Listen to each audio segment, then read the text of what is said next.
Sa bawat pangarap na ating tinatago, may tamang panahon para ito'y lumipad. Sa bawat pag-aalinlangan, may tinig ng tapang na naghihintay marinig. Mga kababayan, ang kwentong inyon mapapakinggan ngayon ay kwento ng isang OFW na sa kabila ng pagiging tila invisible sa mata ng mundo ay natagpuan ng kanyang liwanag sa entablado ng buhay. Magandang gabi po, Ate Mel. Tawagin niyo na lang po ako sa pangalang Luz. Simpleng domestic helper lang po ako dito sa Hong Kong. 11 taon na po ako dito, Ate Mel. 11 taon na ang bawat gising ko ay hindi para sa sarili ko, kundi para sa pamilya kong umaasa sa Pilipinas. Sa totoo lang, Ate Mel, hindi ko alam kung saan ako magsisimula. Siguro, magsisimula ako sa dahilan kung bakit ako napadpad dito. Panganay po ako sa 6 na magkakapatid. Ang tatay ko, isang magsasaka. Ang nanay ko, sa bahay lang. Alam niyo na po siguro ang kasunod nun. Kahit anong kayod ni tatay, kulang pa rin. Kaya noong graduate ako ng high school, alam ko na sa sarili ko hindi ako pwedeng mangarap para sa sarili ko lang. Ang pangarap ko, naging pangarap na para sa kanila. Mapagtapos sila sa pag-aaral, maipaayos ang bahay naming laging tinatagpi kapag umuulan at mabigyan sila ng buhay na hindi kasing hirap ng naranasan ko. Ang tanging baon ko lang po papunta dito ay ang mga litrato nila at isang pangarap na nakatago sa kaibuturan ng puso ko. Ang kumanta. Bata pa lang ako, Ate Mel. Hilig ko na talaga ang musika. Sabi ng nanay, mana daw ako sa lola ko. Sa probinsya, kapag may mga okasyon, ako lagi ang pinakanta. Pero hanggang doon lang yon. Isang munting aliw sa gitna ng kahirapan. Nang tumuntong ako dito sa Hong Kong, ang pagkanta ay naging paraan ko na lang para maibsa ng lungkot. Sa banyo, habang naglilinis, habang namamalansya ng damit ng amo ko, doon ko na lang binubuhos ang lahat. Yun ang mundo ko, Ate Mel. Isang mundong ako lang nakakaalam. Dito sa Hong Kong, ang day off ko tuwing linggo ang pinakahihintay ko. Yun ang araw na nakakasama ko ang mga kaibigan kong kapwa OFW. Nagkikita kami sa Central, maglalatag ng karton, magkwekwentuhan, magtatawanan at kakain ng mga pagkaing niluto namin. Sila ang naging pamilya ko dito. Isang linggo niyan, may daladalang poster itong kaibigan kong si Josie. "Luz, sali ka dito!" Sigaw niya, sabay wagayway ng papel. Isang local singing competition para sa mga migrant workers. Battle of the Champions, ika nga. Ang premyo, malaki-laki na rin. Sapat na para maibang-bay ng tiket pa uwi at may maiabot pa sa pamilya. "Naku Josie, ano ka ba? Nakakahiya!" Sabi ko agad. "Pangbanyo lang ang boses ko." "Anong pangbanyo? Luz, naririnig kaya kita kapag naglilinis ka sa unit ng amo mo. Dinig hanggang sa kabilang building. Huwag ka nang mahiya. Subukan mo lang." Pangungumbinsi niya.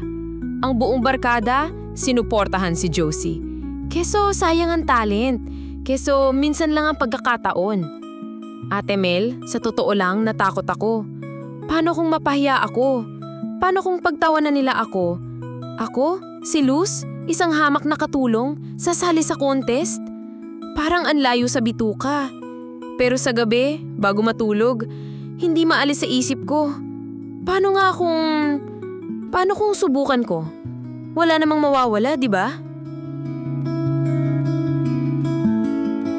Sa sobrang kulit ng mga kaibigan ko, pumayag na rin ako. Sila pa ang pumila para sa akin sa audition.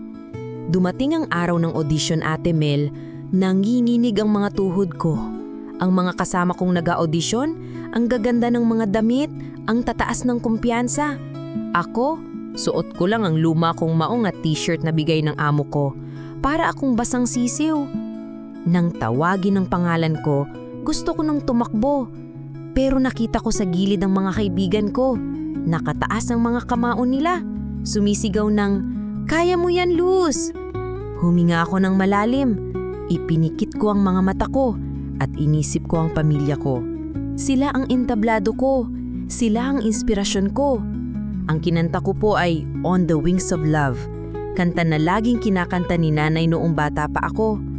Pagbukas ko ng bibig ko, Ate Mel, Parang may ibang taong kumakanta para sa akin. Yung kaba, napalitan ng emosyon. Yung takot, napalitan ng pagnanasa na maiparating ang kwento ng kanta. Bawat nota, bawat salita, ramdam na ramdam ko. Pagdilat ko ng mata ko pagkatapos ng kanta, tahimik ang buong kwarto. Pati mga hurado, nakatingin lang sa akin, hindi makapagsalita. Akala ko, yun na, bagsak na ako. Pero bigla, Ate Mel, pumalakpak ang isa sa mga hurado. Tapos, sumunod ang isa pa, hanggang sa nagpalakpakan na ang lahat. Where did that voice come from? Tanong nung isang judge na Chinese. Ngumiti lang ako, hindi ko alam ang sasabihin ko. Nakalusot ako sa audition at sa bawat round ng kompetisyon, ganun ang nangyayari. Aakyat ako sa stage na parang nahihiyang pusa, pero pag kumanta na, nagiging tigre daw ako, sabi nila. Hindi ko alam kung saan nanggagaling, Ate Mel. Siguro sa lahat ng lungkot, pangungulila at sakripisyo na naipon sa dibdib ko sa loob ng 11 taon.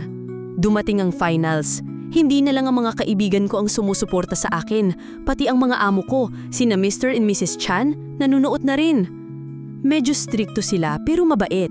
Hindi nila alam na kumakanta ako hanggang sa napanood nila ang isang clip ng semifinals na pinakita ng anak nila. "Luz, you never told us you sing like a star," sabi ni Mrs. Chan. Ngumiti lang ako. "It's just a hobby, ma'am," sagot ko. Sa gabi ng finals, punong-puno ang venue. May isang kaibigan namin na nag-livestream sa Facebook. Kinanta ko ang "Ngayon at Kailanman." Inalay ko sa pamilya ko, sa mga kaibigan ko, at sa lahat ng kapwa ko OFW na lumalaban.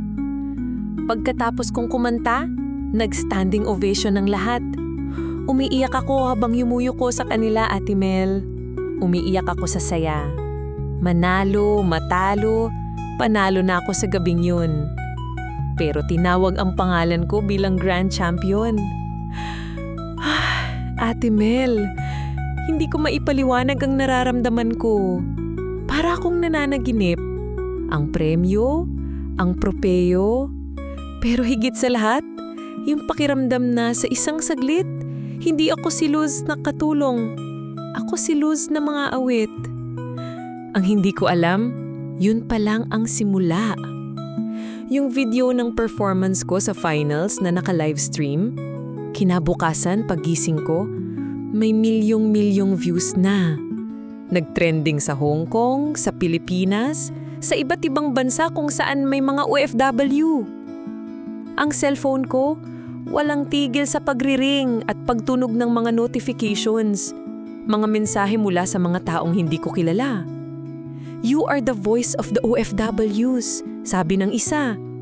"Pinaiyak mo kami, pero pinahanga mo rin kami," sabi naman ng isa pa. Bigla, Ate Mel, nagbago ang lahat.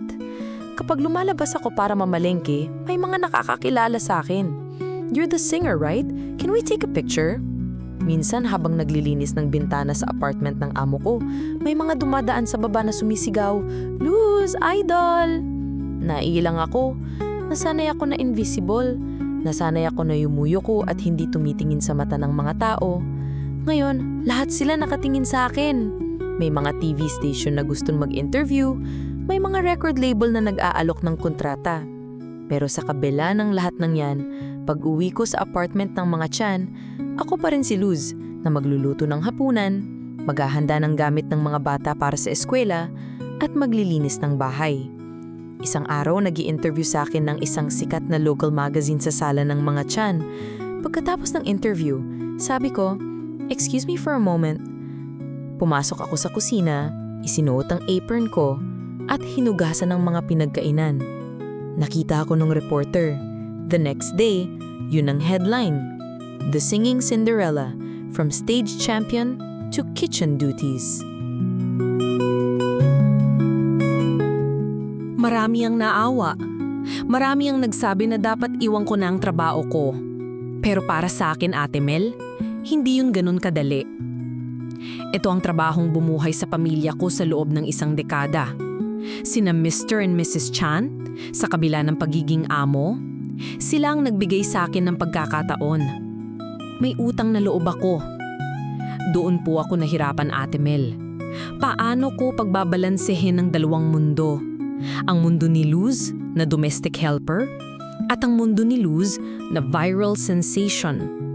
May mga gabi na iiyak na lang ako sa pagod at pagkalito.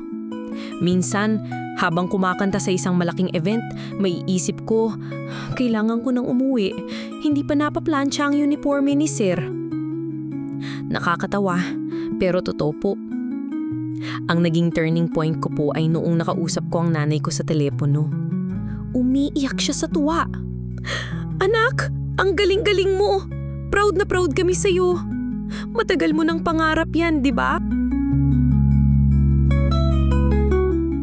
Noon ko napagtanto, Ate Mel, ang pangarap na matagal ko nang ibinaon para sa kanila ay siya pa ring pangarap na nagbubukas ng pinto para sa akin ngayon.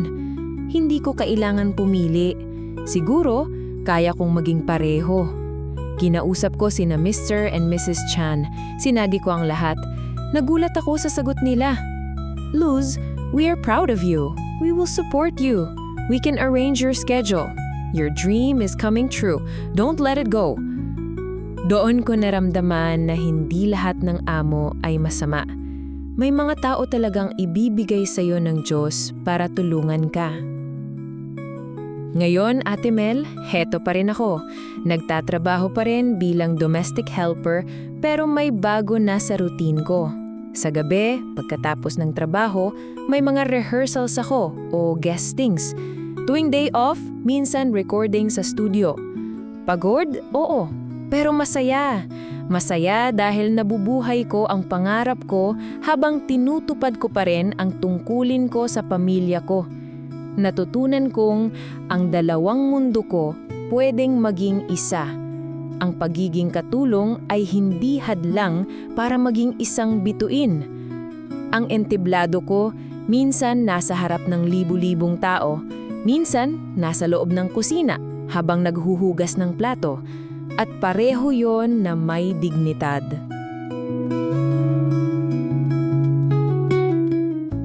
Ate Mel, natutunan kong hindi kailangang maging magarbo ang simula ng isang pangarap. Minsan, nagsisimula ito sa isang munting tinig sa loob ng banyo. Naghihintay lang ng tamang pagkakataon para marinig ng buong mundo.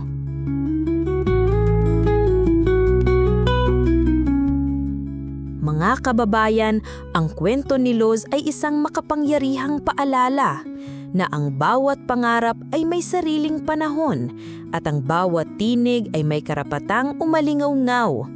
Sa kanyang 11 taon ng pagiging invisible sa Hong Kong, natagpuan niya ang kanyang lakas hindi sa entablado ng mga malalaking venue, kundi sa katapangan na unang humulagpos sa kanyang mga alinlangan. Sa mga kapwa nating OFW, ang kwentong ito ay para sa inyo.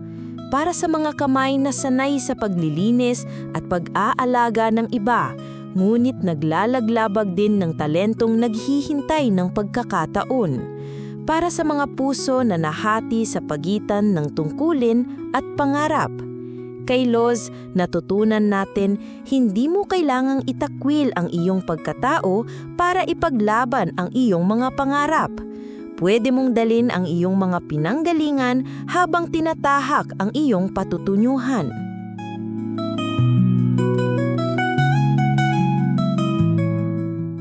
At sa iyo, Luz, salamat sa pagpapaalala sa ating lahat na ang tunay na tagumpay ay hindi lang ang mga tropeo at viral moments, kundi ang pagkilala sa sarili sa gitna ng mga hamon.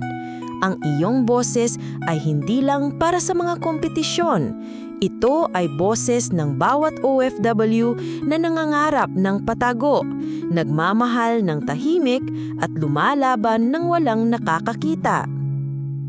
Mga kababayan, saan man tayo sa mundo, tandaan natin, ang ating mga pangarap ay hindi dapat maging lihim. Kahit gaano pa kaliit ang ating mga entablado, Mula sa banyo hanggang sa usina, mula sa construction site hanggang sa opisina, ang bawat pagkakataong tayo'y kumanta, sumayaw o magpahayag ay pagpapatunay na tayo ay higit pa sa ating mga titulo. Tayo ay mga manggagawa, ngunit tayo rin ay mga artista ng buhay.